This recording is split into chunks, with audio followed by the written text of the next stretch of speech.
महान संत सिद्ध संत रविदास जी को शत शत नमन। आपने एक दोहे में कहा है कि रविदास जन्म के कारण होत न को नीच, न कर कुनीच करी डारी है, ओछे कर्म की कीच, ओछे कर्म की कीच। अर्थात कोई भी व्यक्ति जन्म के कारण नीच नहीं होता है, उसके कर्म ही, उसके यदि कर्म नीच हैं तब वह व्यक्ति नीच होता है। कोई व्यक्ति नहीं नीचा होता है। नीच हम उसको उसके कर्म के आधार पर ही कह सकते हैं। जो अच्छा कर्म करता है वह व्यक्ति ऊंचा, और जो निम्न कर्म करता है वह व्यक्ति नीच कहा जा सकता है। जन्म के आधार पर हम किसी व्यक्ति को नीच नहीं कह सकते हैं।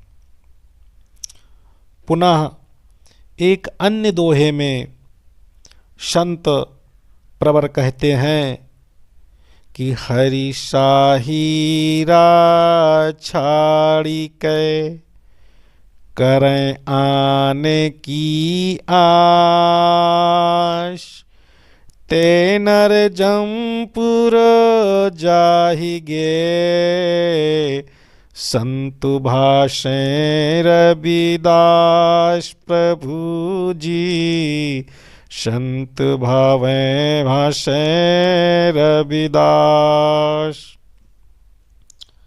अर्थात इस जगत के लोग इस प्रकार हैं कि वो हरि जैसे अमूल्य हीरे को छोड़ करके, अर्थात प्रभु नाम के अमूल्य हीरे का परित्याग करके अन्य भौतिक लौकिक पदार्थों की मन में आश लगाए रहते हैं।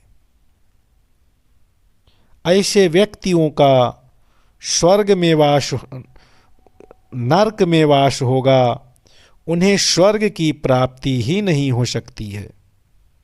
इसलिए संत प्रवर रविदास जी ने हरि की भक्ति को प्रमुख माना है कि जो हरि हैं, हरि का नाम सुमिरन है, वही एक अमूल्य हीरा है और संसार की अन्य वस्तुएं निर्मूल्य हैं।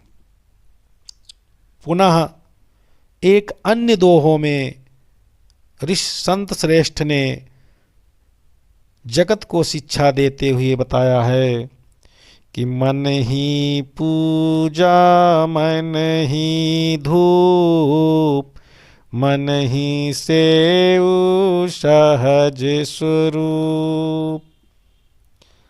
मन ही पूजा है और मन ही धूप है। अर्थात यदि आपने अपने मन को निर्मल बना लिया, आपने अपने मन को सरल सहज निष्कपट पवित्र बना लिया, तो वो पवित्र मन ही धूप है। और इस प्रकार निर्मल और सहज मन में ही उस परम आत्मा का व्यक्ति साक्षात्कार कर सकता है। जब मन निर्मल निष्कपट कसाय रहित हो जाता है तो वो ऐसा मंदिर हो जाता है शरीर में स्थित मन, जिसमें वो उस परम आत्मा का दर्शन कर सकता है। मन के पवित्रता के अभाव में व्यक्ति कुछ भी अर्जित नहीं कर सकता।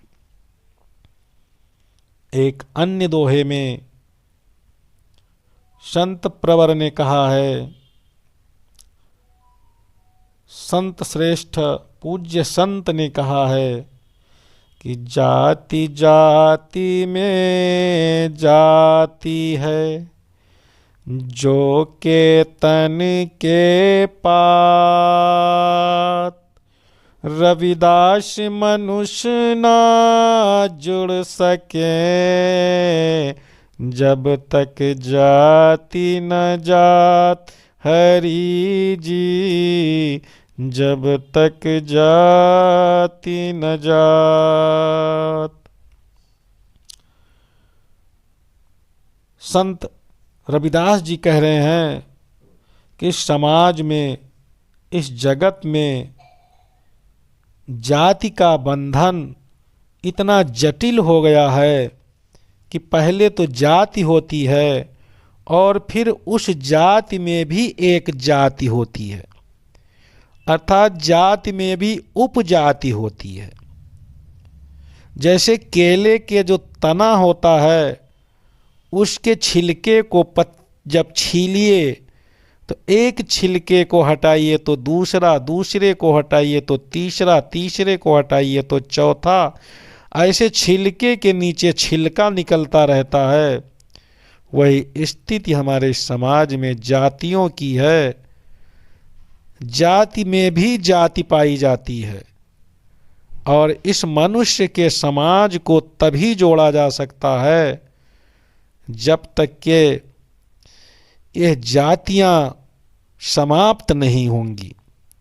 जाति के आधार पर जो भेद भाव किया जा रहा है, यह जब तक समाप्त नहीं होगा तब तक मनुष्य से मनुष्य को जोड़ा नहीं जा सकता।